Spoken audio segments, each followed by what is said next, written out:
What's going on? It's your man Diamond K in here, of course, radioonfire.com, thediamondkshow.com. Full show today, and I am excited to be here. We are, of course, on the verge of the election this Tuesday. Seems like it's been a long time coming, but we are finally here. Man, it is seems like it's been years that this thing has been going on. If you have not had a chance to do your early voting, if you are in Maryland, you still have some time to get that done. But same day voting, that's pretty much where a lot of this is heading. Election night, we are going to have a special. We're going to start 7 p.m. I'm not sure how long we're going to be on air. I'm thinking well into the night. I will be joined by some special guests. You also can join me on the broadcast. We're going to be talking about local and national elections. So much to get into. And I'm looking forward to it. I really am looking forward to it. Whether it is the presidential election, whether it is the Senate elections, whether it is the mayor's race, whatever. We're going to be talking about it this Tuesday, 7 p.m. until I don't even know. I don't even know how long. One thing in the news that is really disturbing, it is going to be our top story tonight, and that is this situation. I want to bring this couple up, okay? Of course, you recognize the face of Breonna Taylor. And the Louisville police officer is suing Breonna Taylor's boyfriend, Kenneth Walker, for emotional distress, assault, and battery. Assault and battery. So this officer that has filed a lawsuit against 26-year-old Kenneth Walker, his name is Sergeant Jonathan Mattingly. He says that he experienced severe trauma. He's a police officer. He's experienced, according to him, severe trauma, mental anguish, and emotional distress. Where I don't even understand where they get this stuff from. You know, I don't understand. Does not make sense to me. But he's serious about this. He thinks that somebody's going to give him some money. So this lawsuit is a baseless attempt to further victimize and harass Kenneth Walker. These are the words of Walker's attorney. I happen to agree with him. Walker is protected by law under KRS 503.085. What is that? He is immune from both criminal prosecution and civil liability as he was acting in self-defense. Okay, let's keep in mind that these officers came in the wrong place. Like, you weren't supposed to be there. They weren't supposed to be there. But these officers coming in their home, breaking in,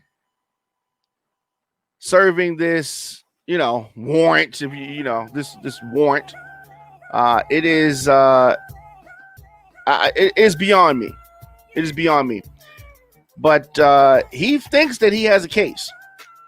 Even the most basic understanding of Kentucky's stand your ground law and the Castle Doctrine evidences this fact. You would think that breaking in someone's apartment, executing his girlfriend, then framing him for a crime in an effort to cover up her murder would be enough. But no. This baseless attempt is what we are seeing now. Let me show you this. This is the officer right here. All right. This is the officer. His attorney, of course, says that Mattingly was shot and nearly killed by Kenneth Walker. He's entitled to and should use the legal process to seek a remedy for the injury that Walker has caused him. That Walker has caused him. This idiot really believes the foolishness that is coming out of his mouth. Mattingly should be in jail right now. Mattingly should be in jail. His conduct was outrageous, intolerable, and it offends all who accept standards of decency and morality. This officer doing the wrong thing thinks that him.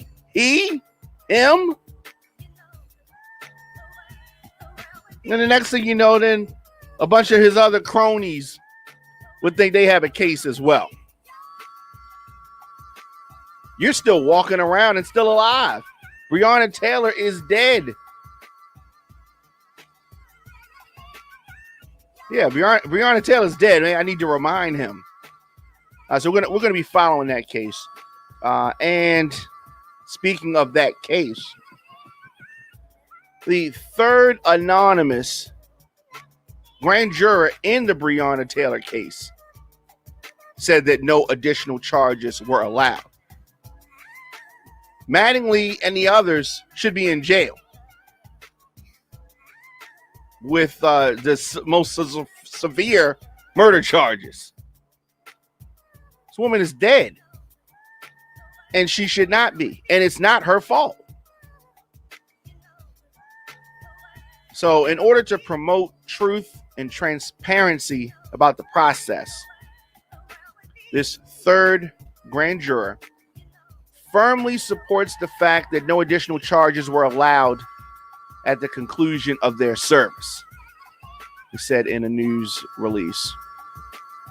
We talked about the two anonymous grand jurors that already have come forward. Everyone clearly could see, they were on the jury, can clearly see that the Louisville Metro police officers should face criminal charges. And this guy has the nerve.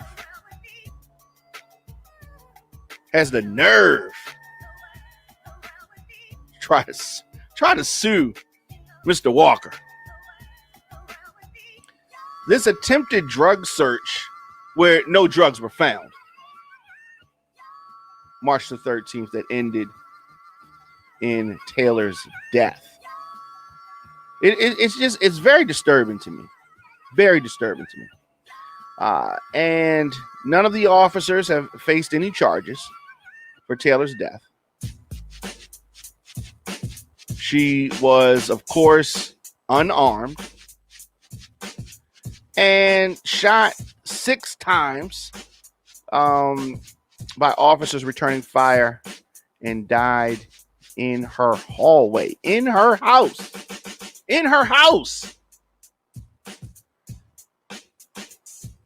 And then, to add insult to this outrageous injury, Hankerson instead charged in connection with bullets that traveled into the neighboring apartment occupied by 3 people during the shooting, who were not killed. Breonna Taylor was killed. So if charges are brought for endangering folks who weren't killed, right? Okay, I agree with that. Then that means that you should also bring charges against those officers, same officer, using that rationale for the murder of this girl in her hallway. So one of the anonymous grand jurors, the second to come forward, said that there was an uproar when the special prosecutor said only charges for consideration were those 3 counts of wanton endangerment. Like, they're all in on this.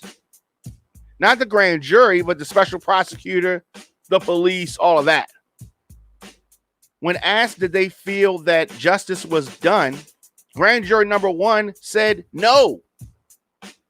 I feel that there was quite a bit more that could have been done or should have been presented for us to deliberate on. So you know the police don't like this. You know that Daniel Cameron, you know that sellout doesn't agree with this. He's like, oh, wow. Can't believe they're saying this. Mattingly, the officer who was shot, and Detective Miles Cosgrove fired 6 and 16 shots respectively. Hankerson fired 10.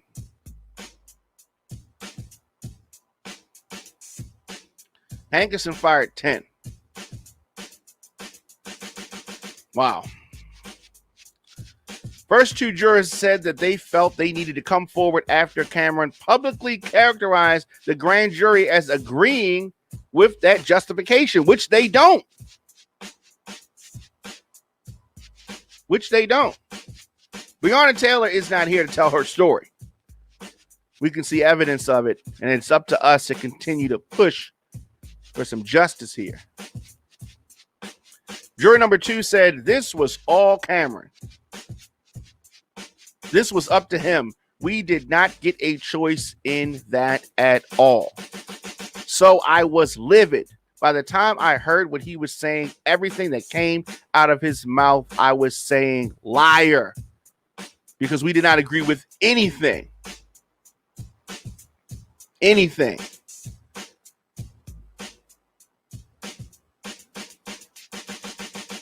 So this is the 3rd juror. And I'm sure there's going to probably be more to come out. And I hope that they do. This investigator needs to be investigated his damn self. This Trump lackey. Oh, yeah, he's a Trump lackey. Mitch McConnell lackey. Go ahead, MAGA supporters. I can see you're upset right now. Y'all know how to DM me because you do. Y'all know how to jump in the comment section because you do. And you know my email address, djdiamondk@gmail.com. None of these officers facing charges. The jurors are coming out. And here's the thing. This is not the only time this has happened. This happens continuously. And then when we talk about why Republicans are pushing for these court appointments, it's important. And a lot of times Democrats don't understand why is it so important. But when you have cases that go to trial, things that the courts have to look at, this is why it's important. And these are the things that we have to look at, you know, in these cases. So I am very I'm very passionate about this. I want to continue to hear from these jurors and the foolishness, the lies, as jury number 2 said, the lies. Daniel Cameron. Where are the folks that's from Louisville? I love to talk to people from Louisville. Where's the climate over there right now? Political climate, not the actual climate. You man, Dominic Cave in here. Just tuning in, by the way. We're talking about the Breonna Taylor case. A 3rd juror, juror number 3, has come forward and said that they were not presented anything. These jurors were just led down this path by Daniel Cameron, the clown. You know the expression when they say, all your skin folk ain't your kin folk. Definitely true here. If you remember his press conference coming out with those trying to produce some crocodile tears. He couldn't even produce any tears. He was talking about, this happened to me. This is my mother. Shut up. Also saying that this Louisville police officer, that this is one of the ones that fired 6 shots. He's suing Kenneth Walker, the boyfriend of Breonna Taylor. What kind of police officer is this? You're in a shootout where you murder somebody and then you sue the boyfriend for emotional distress, assault, and battery. And you guys screwed up because you weren't supposed to be there, is what I'm saying. They weren't supposed to be there. No drugs found in his house. Yeah, but that's the situation over there. We're going to continue to talk about this case and follow this case. It is far from over. Far from over. To do this, let's take a quick break. Let's come back with more of the Diamond K Show after this.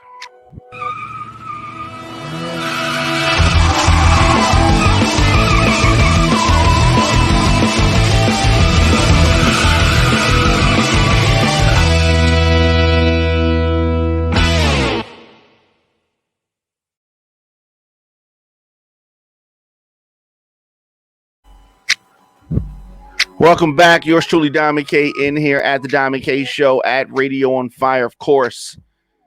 In Maryland, Governor Hogan has renewed the coronavirus state of emergency. What does that mean? Today, he issued this order. Governor Larry Hogan of Maryland issuing this order, renewing this state of emergency that has been in place since March because of COVID-19. Hogan said this: while Maryland's positivity and case rates remain lower than most states in the country, we are closely monitoring increases in some of our key health metrics, as well as rising numbers in states across the country. Well, he's talking about these hospitalizations, right? You know, he speaks a lot of gibberish and a lot of, just get directly. What is it? Like, what's really good, Governor?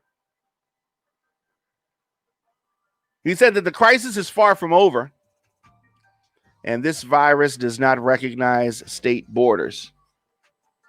I agree with that. That is all facts. Says that he wants to remind Marylanders the only way to keep our state open for business is to avoid traveling to hotspots and continue to follow the public health guidelines. We cannot let our guard down, and we must remain vigilant, he said. Must remain vigilant. Yep. That I agree with. So, can't let your guard down. What does that mean? When we have these holidays coming up, you have a lot of times, traditionally, people get together. Not thinking so much about Halloween as much as I'm thinking about Thanksgiving, Christmas, New Year's Eve, stuff like that. Today, on a teleconference with other governors, Hogan heard from members of the MIA White House Coronavirus Task Force. Remember them? It's like a show that got canceled. What happened to the task force? Why don't they come on TV anymore? So topics included response and recovery efforts, as well as this vaccine that they've been talking about, the development and distribution plans. So also today, the Maryland Department of Health announced expanded hours for high volume testing site at Six Flags in Largo. There are more than 220 COVID testing sites statewide. We did talk yesterday about the fact that they closed the one at Pimlico, but there's others. There are other locations that you can go to for whatever reason they want that one closed. Ain't nobody trying to go to no daggone horse races. I don't know what. Oh man, the priorities sometimes of people. Priorities. Speaking of priorities, campaign finance fines priority. Okay, that's a priority for a politician. Nick Mosby hit with one. Had to pay a small fine, $500, for some campaign finance violation. Of those fines, 485 in fines were levied in August for missing a filing deadline. Those things can be a bit of a nuisance if you've ever had to deal with it running for office.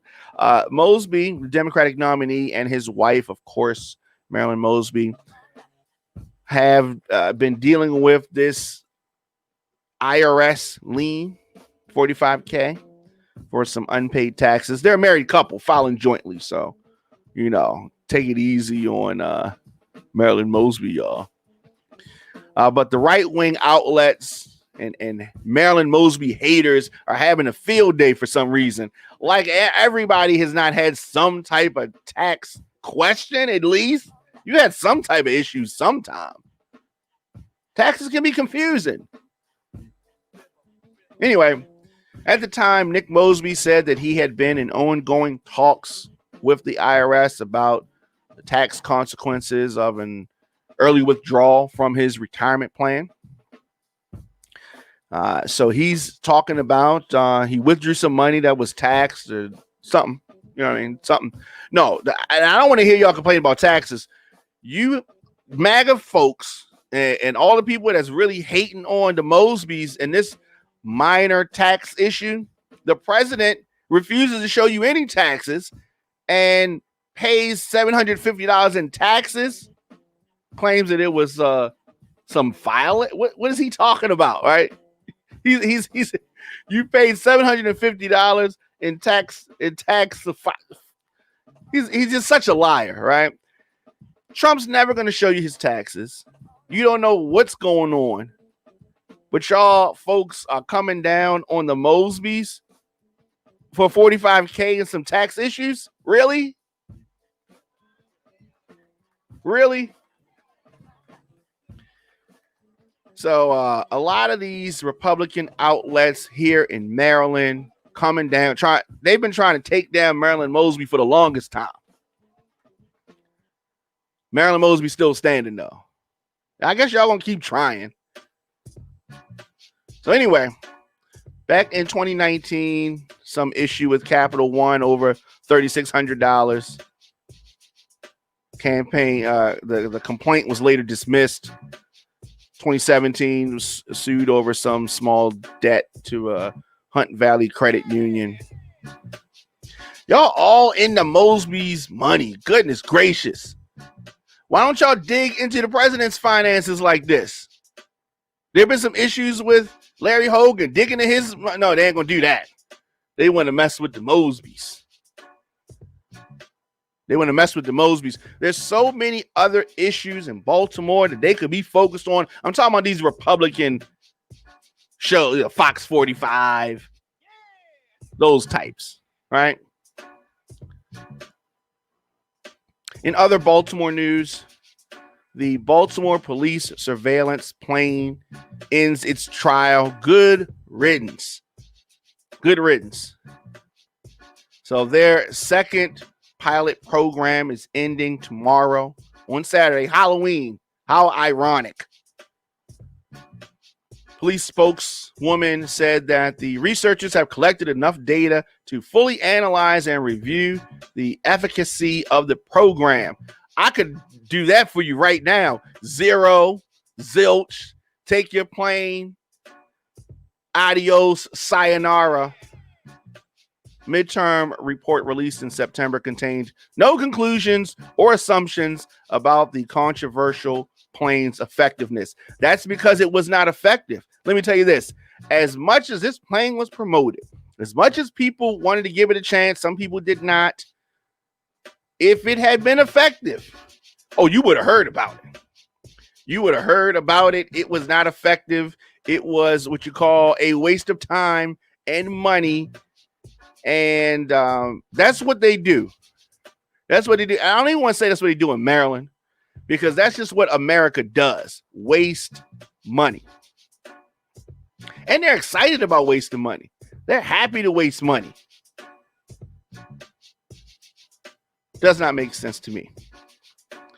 Does not make sense to me. So I said it earlier, election night, special broadcast. We will be talking about all the races that we can. I don't know whether we're going to be declaring winners in the presidential race, but there are a lot of races that we will know winners in. And the Baltimore mayor's race, Baltimore City mayor's race, is one of them. That's not going to be election week. We're going to know the winners to that on Tuesday. Okay? I mean, I can tell you the winner of the Baltimore City mayor's race right now.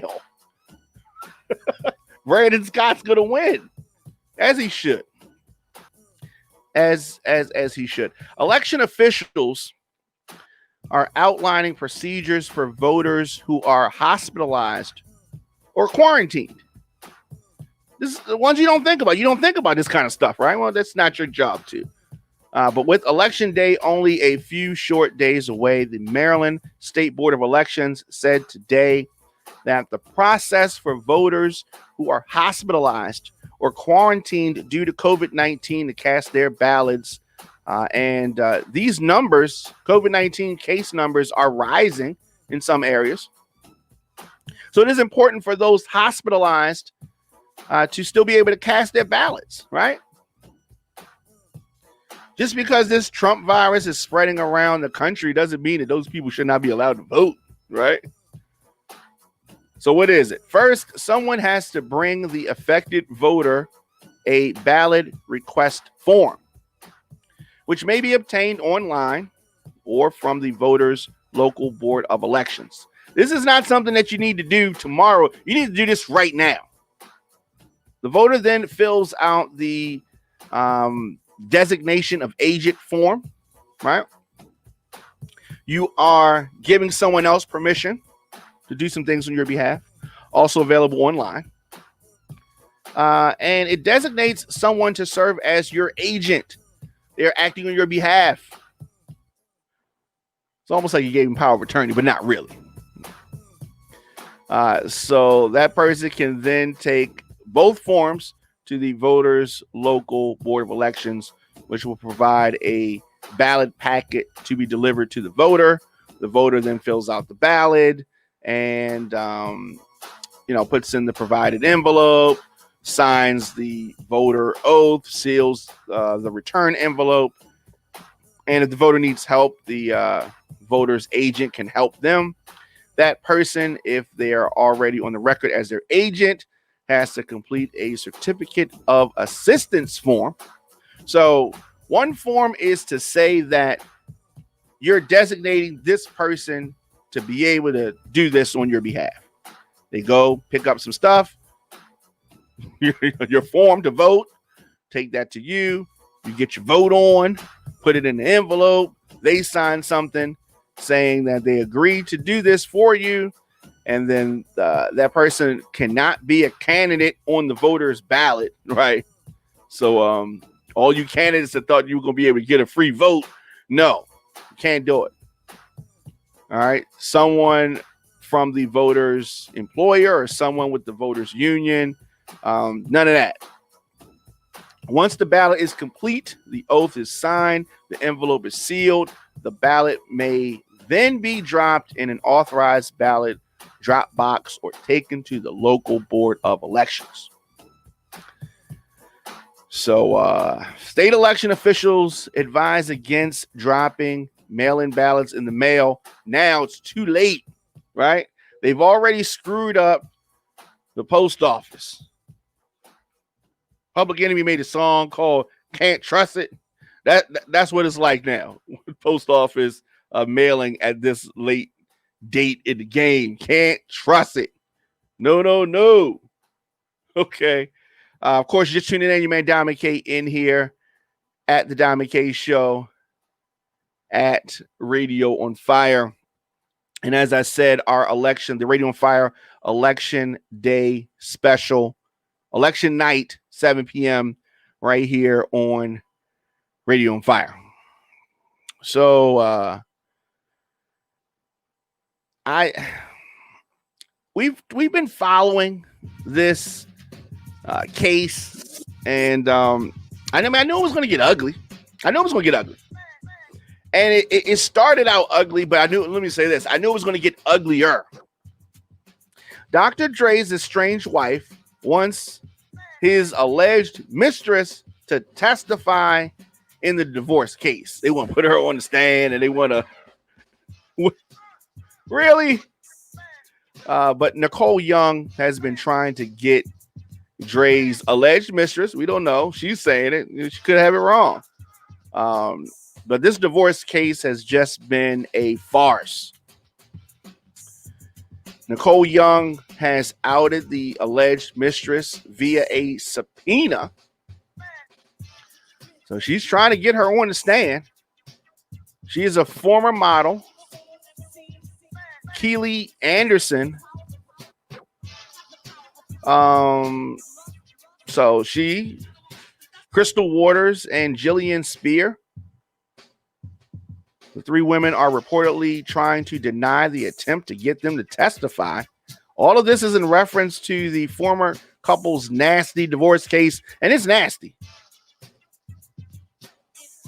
So it's interesting that she's trying to pull all these people in this divorce case and trying to determine if a prenup agreement that allegedly exists is valid. Dr. Dre says the agreement between the two is still valid, while Nicole Young says Dre ripped up the agreement 2 years after they got married as a show of romance towards their union.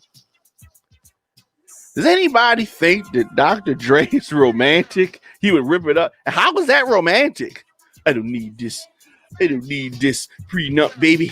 I don't need this. You know, isn't that romantic? That's not romantic. It's not romantic. It's foolish. Dr. Dre wouldn't do that.